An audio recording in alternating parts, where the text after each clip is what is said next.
여러분 오늘 제목은 온전을 지켜내기 위한 노력입니다.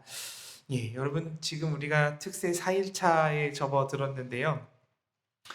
첫 번째 날에는 하나님이 대체 예수님께서 하나님의 온전하심을 닮아가라고 말씀하신 그 온전함이 뭔가를 살펴봤는데 어떤 존재론적인 온전함이 아니고 목적론적인 온전함이라고 말씀드렸습니다.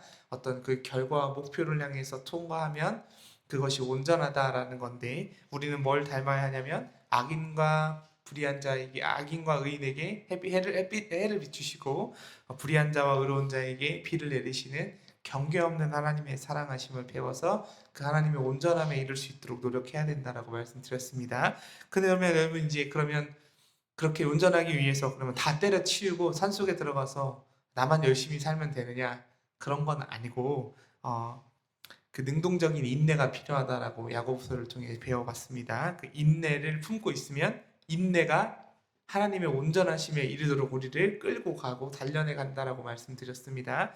그러면 혼자 그렇게 있는데 그러면 혼자만 열심히 살면 그렇게 인내하고 있으면 되는 것이냐? 그런 게 아니라 따로 또 함께 사도 바울이 그 에베소서에 얘기하는 그 교회 공동체를 향해서 함께 온전했으면 좋겠다, 함께 지어져 갔으면 좋겠다라는 이야기. 그러니까 혼자의 경건과 온전함의 지분도 있지만 우리 나머지 교회가 함께 이루어서 하나님의 온전함에 도달해야 하는 영역도 있으니 개인의 영역과 교회 영역을 함께 합쳐보면 하나님의 온전하심에 이르는 방법이 이렇게 성경이 소개하고 있음을 우리가 살펴봤는데, 그러면 오늘은 뭘 살펴볼 거냐면 그러면 개인과 교회의 온전함을 지켜내는 방법이 뭔가를 함께 살펴보려고 합니다.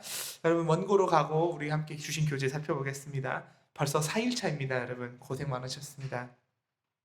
말씀의 자리에 나오신 여러분을 진심으로 축복하고 환영합니다. 사랑하는 여러분, 2026년 신년특별 새벽기도 네 번째 날의 아침이 밝았습니다. 우리는 지난 3일간 하나님을 따라 온전해지는 우리라는 큰 주제 아래 숨 바쁘게 달려왔습니다. 첫째 날 우리는 온전함이 도덕적 결벽증이 아니라 하나님이 정하신 목표를 향해 끝까지 나아가는 목적론적 완성임을 깨닫게 되었습니다. 두 번째 날 그 길을 가기 위해서는 시련을 견디는 능동적인 인내가 필요함을 야고보서를 통해 살펴보았습니다. 어제인 세 번째 날은 그 여정이 혼자가 아닌 따로 또 함께 우리 함께 교회 공동체가 이루어져가는 연합의 신비임을 깨달았습니다. 오늘은 네 번째 질문을 한번 던져보겠습니다. 우리가 공동체로서 함께 온전해지려고 할 때 과연 세상은 우리를 가만히 내버려 둘까라는 질문입니다. 답은 그렇지 않다라는 겁니다. 세상은 끊임없이 우리를 흔들고 쪼개고 자신들의 방식을 따르라고 강요합니다. 여기서 그래서 오늘은 로마서 12장 2절 말씀을 통해 외부의 거센 압력 속에서도 우리의 온전함을 지켜내기 위한 노력이 어떤 노력이 필요한지를 여러분과 함께 나눠보고 살펴보고자 합니다. 그래서 주제를 이렇게 잡아봤습니다. 온전을 지키기 위한 노력입니다. 본문은 여기서 너희는 이 세대를 본받지 너희 본문은 오늘 본문 로마서 12장 2절은 너희는 이 세대를 본받지 말고 라는 강력한 금지 명령으로 시작합니다. 여기서 본받다라는 말은 같은 틀에 찍어내다, 복제하다라는 뜻을 가지고 있습니다. 그러면 대체 무엇을 본받지 말라고 지금 사도 바울이 이렇게 이야기하는 것일까요? 사도 바울이 말하는 것은 간단합니다. 똑같이 틀에 박은 것처럼 하지 마세요. 갖다 붙여서 똑같이 따라하지 마세요. 그럼 대체 뭘 하지 말라라고 말하는 거냐? 로마서 12장에서 사도 바울이 말한 그 하지 말라는 건 이 세대인데 이 세대를 본받지 말라는 것인데, 그러면 이 세대가 뭐냐면 단순히 추상적인 죄악 세상을 뜻하는 것이 아닙니다. 1세기 당시 사도 바울이 로마서를 썼던 당시에 말하는 이 세대는 당시에 로마 제국을 지배하던 사회 시스템과 선전을 본받지 말라라는 뜻이었습니다. 오늘날의 사회 시스템과 선전을 본받지 말라는 얘기가 아니고 사도 바울은 로마서의 1세기 당시에 로마에 있는 교회를 향해 로마서를 썼는데 그 로마서를 쓴 사도 바울의 삶의 자리를 추적해보면 당시에 사도 바울이 이 세대를 본받지 말라라고 한 건 로마 제국을 움직이고 지배하던 시스템 중에 하나인 명예와 수치 그리고 선전을 교회 안에 본받지 말라고 이야기하고 있는 것입니다. 더 정확히 말하면 교회와 개인이 본받지 말라라고 얘기하고 있는 것이죠. 예수님이 이 땅에 성육신하신 기원 후 1세기는 1세기 당시 로마 사회는 철저한 계급 사회였습니다. 그 사람들의 로마 시대에 살고 있는 사람들의 인생의 목표는 오직 하나, 더 높은 지위로 올라가는 것이 인생의 전부 목표였습니다. 오늘날과 비슷하죠. 그런데 좀 다르긴 합니다. 더 높은 지위로 올라가서 자신의 힘을 과시하는 것이었습니다. 어떻게 과시하느냐? 남들보다 더 많이 소비하고 더 화려하게 자신을 드러내고 더 많은 가난한 사람들에게 나의 부와 지식을 나눠주는 것. 여러분, 그것이 로마 사회를 지배하고 있던 로마의 그 시스템, 사회 시스템, 명예와 수치 제도였습니다. 그러면서 그렇게 자신을 화려하게 드러내려 돈을 나누고 지식을 나누고 사는 것이 명예라고 여겨졌던 사회였고, 반대로 약한 것은, 그 가난한 것은 수치라고 여겨졌습니다. 여러분, 이것이 로마가 선전하던 성공의 방식이었습니다. 바울은 지금 로마에 살고 있는, 제국의 심장에 살고 있는 그리스도인들에게, 그리고 교회에게 이렇게 외치는 것입니다. 세상이 말하는 성공의 사다리, 그 무한 경쟁의 시스템을 똑같이 따라 복제하지 마십시오. 로마 제국이 주입하는 가치관에 여러분을 끼워 맞추지 말라라는 이야기를 하고 있는 겁니다. 사랑하는 여러분, 2026년의 대한민국도 로마 시대와 별반 다르지가 않습니다. 오늘날 제국의 선전은 무엇입니까? 더 많이 가져야 행복하고, 남을 밟고 올라서야 성공이고, 너의 가치는 아파트 평수와 연봉으로 결정된다라는 메시지들입니다. 이것이 이 시대의 명예와 수치 시스템입니다. 우리는 하나님의 온전하심을 누리려 할 때 가장 큰 적이 바로 이 세상의 가치관이라는 것을 다 알고 있습니다. 세상은 우리에게 적당히 타협하고 따라오라고 손짓하고 유혹합니다. 그러나 여러분, 하나님의 온전하심을 닮아가기 위해서, 그 온전함을 지켜내기 위해서 필요한 첫 번째 노력은 뭐냐면 바로 그것에 거절한다라는 것입니다. 거절해야 한다라는 것입니다.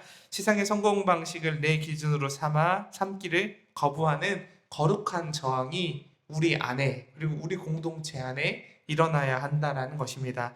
그렇게 하면 우리는 어떻게 저항하며 지켜내야 할까요? 그 저항하며 지켜내야 하는 하나님의 뜻은 과연 무엇인가요? 본문은 여러분, 하나님의 선하시고 기뻐하시고 온전하신 뜻이라고 이야기합니다. 그 뜻을 지켜내야 된다라는 겁니다. 여기서 다시 한번 우리의 주제어인 온전함, 텔레이오스가 등장합니다. 여기서 온전함은 개인의 영적인 완벽함을 뜻하는 것이 아닙니다. 다시 말씀드립니다. 여기에 하나님의 뜻을 온전하게 지킨다는 건 개인의 영적인 완벽함을 뜻하는 것이 아니라, 이 온전함은 공동체의 평화와 일치를 깨트리지 않는 성숙함, 공동체의 평화와 안녕을 지켜내려고 하는 마음과 노력입니다. 왜냐하면 앞서 살펴봤듯이 우리는 혼자 이 세상을 살아갈 수 없고, 온전함을 혼자 열심히 지킨다고 해서 지켜지지 않기 때문입니다. 즉, 공동체의 온전함이 있어야 된다는 이야기입니다. 여러분, 당시 로마 교회 안에는 갈등이 있었습니다. 소위 강한 자라고 자부하는 열광주의자들과 율법을 중시하는 보수적인 신자들 사이에 분열과 대립, 다툼이 존재했었습니다. 그들은 저마다 하나님의 뜻을 내가 안다고 이야기하고, 내가 더 온전하다고, 내가 더 완벽하다고 주장하며 공동체를 찢고 공동체의 분열을 일으키고 있었습니다. 이것이 바로 로마 제국의 경쟁 방식을 교회 안에 그대로 들여왔기 때문에 일이 벌어졌다라고 사도 바울은 진단하고 이야기했습니다. 그래서 사도 바울은 로마서를 쓰며 이렇게 말합니다. 자신만이 옳다고 주장하며 형제를 배제하는 것은 온전한 뜻이 아니다. 진정한 온전함은 서로 다른 지체들이 조화를 이루어 하나의 몸을 유지하는 상태다라고 이야기합니다. 여러분, 이것은 3일차 설교에서 나눈 따로 또 함께와 정확히 연결됩니다. 우리가 온전함을 지켜내기 위해서는 노력해야 할 것은 나의 옳음을 증명하는 것이 아니라 우리라고 하는 이 공동체, 주님을 머리로 하고 몸된 공동체 그릇이 깨지지 않게 하는 것입니다. 내 의견이 맞아도 그것 때문에 교회가 쪼개지고 형제가, 자매가 혹은 다른 사람이 상처받는다면 그것은 로마서가 말하는 온전하신 뜻이 아니다라는 것입니다. 2026년 교회가 추구해야 할 본적 온전함은 관계의 평화입니다. 나와 생각이 다른 지체를 용납하고 나의 자유를 절제하며 공동체의 덕을 세우는 것, 그것이 세상의 경쟁 논리에 대항하여 우리가 보여주어야 할 대안적인 삶입니다. 왜냐하면 예수 그리스도께서는 세상에 대한 대안 공동체로 뭘 만드셨냐면 교회를 만드셨기 때문입니다. 세상의 사람들과 똑같이 살아가지 않도록 하나님의 나라를 체험할 수 있는 교회를 만들어 주셨기 때문에 우리 그 온전함의 목표는 교회의 목표가 되어줄 수 있다라는 겁니다. 마지막으로 이 거센 세상의 압력 속에서 어떻게 하나님의 온전하신 뜻을 찾아낼 수 있을까 고민해야 하는데, 오늘 본문이 우리에게 답을 해주고 있습니다. 마지막으로 분별하도록 하라라고 명령합니다. 여러분, 이 분별하다라는 헬라어는 원래 금속을 불에 넣고 그 순도를 테스트할 때 쓰던 말입니다. 금을 재련하거나 철을 재련할 때 풀목불 속에 그 금속을 집어넣고 금속을 녹인다라는 뜻을 가지고 있다라는 거죠. 다시 말하면 이 뜻은 검증하고 시험한다라는 말입니다. 여러분, 그러면 이 분별은 골방에서 스스로 혼자 할 수 없는 것입니다. 명상하듯이 할 수 있는 것이 아니고 속으로 묵상하듯이 할 수 있는 것이 아닙니다. 이것은 초대교회 안에서 이루어지던 상호 간의 집단 토론과 검증의 작업을 사도 바울은 분별하다라는 단어를 갖다 썼습니다. 생각해 보십시오. 여러분, 로마 제국의 선전과 선동은 너무 교묘하고 매우 강력합니다. 혼자서는 그 거대한 물결을 거스르기가 힘이 듭니다. 내가 지금 세상에 욕심에 빠진 것이 아닌가? 이건 정말 주님의 뜻인가 아닌가? 주님의 비전이 이게 맞는가 아닌가? 여러분, 혼자 고민하다 보면 답이 잘 나오지 않습니다. 그리고 여러분, 우리는 워낙 유튜브와 미디어에 많이 노출되어 살아가다 보니까 확증적인 편향성을 가지고 살아가다 보니 객관성을 담보하기가 굉장히 어렵습니다. 그러면 자기 합리화에 빠지기 쉽고 그것이 신앙이 되어서 무서운 변질이 일어나기 쉽습니다. 그래서 여러분, 우리는 그 대안으로 함께 모여야 합니다. 교회에 함께 모여서 우리의 삶을 꺼내놓고 치열하게 뭘 이야기해야 돼요? 토론하고 우리의 삶을 이야기해야 합니다. 집사님, 권사님, 장로님, 안수집사님, 애들아, 내가 이러이러한 계획을 세웠는데 이게 세상을 따라가는 일일까? 이게 정말 하나님 말씀하신 뜻대로 우리가 가고 있는 것일까? 이번에 내가 이런 일이 있었는데 이거 정말 이렇게 이 일을 겪으면서 이런 마음과 생각들이 있었고 참으로 많이 지쳤는데 이건 그냥 우리가 하나님께 무슨 말씀을 하고 있는 걸까? 이거 내가 잘못해서 그런 걸까? 아니면 이게 하나님이 주시는 시험인 걸까? 형통한다고 했는데 이게 형통인 걸까? 여러분, 이런 치열한 고민들을 교회 안에서 나누셔야 한다라는 이야기입니다. 여러분, 그렇게 서로 묻고 성경의 기준에 비추어 검증하는 과정이 바로 뭐냐면 분별하는 과정입니다. 그러니 여러분, 뜬구름 없이 세상을 분별하고 본받지 말고 우리 스스로 막 거부하고 살아가는 것이 아니라 명확히 우리가 알고 무엇을 분별하고 무엇을 거부해야 될지를 우리의 기준을 세워야 그로 인하여 온전함이 세워질 수 있다라는 이야기입니다. 이처럼 바울의 권면의 주장을 정리해보면 교회, 하나님 나라 증인 공동체, 우리는 이곳은 뭐 하는 곳이냐면 또 다른 의미로 새로운 마음을 훈련하는 도장입니다. 이미 그리고 아직 사이를 살아가고 있는 우리에게 하나님 나라를 살아가기 위하여 훈련하고 있는 우리에게 교회는 새로운 마음을 훈련하는 도장입니다. 왜요? 하나님의 온전하심을 우리 모두 달성하기 위해서 그렇습니다. 세상의 상식이 아니라 예수 그리스도의 마음으로 서로를 권면하고 잡아줄 수 있는 공동체, 서로를 위로하고 사랑해 줄 수 있는 아름다운 그 공동체, 그렇게 세워질 때 비로소 우리 공동체는 세상의 풍조에 휩쓸리지 않는 하나님께서 만들어주시고 예수 그리스도께서 피 흘려 사신 세상의 대한 공동체인 하나님 나라 증인 공동체로 이 땅의 교회로 우뚝 설 수 있게 될 것입니다. 세상의 풍조에 흔들리지 않는 온전함을 함께 만들어주시기를 주님의 이름으로 간절히 축복합니다. 말씀을 맺겠습니다. 사랑하는 교회 여러분, 온전함은 가만히 있는다고 지켜지지 않습니다. 그것은 치열한 노력과 싸움을 우리에게 요구하고 있습니다.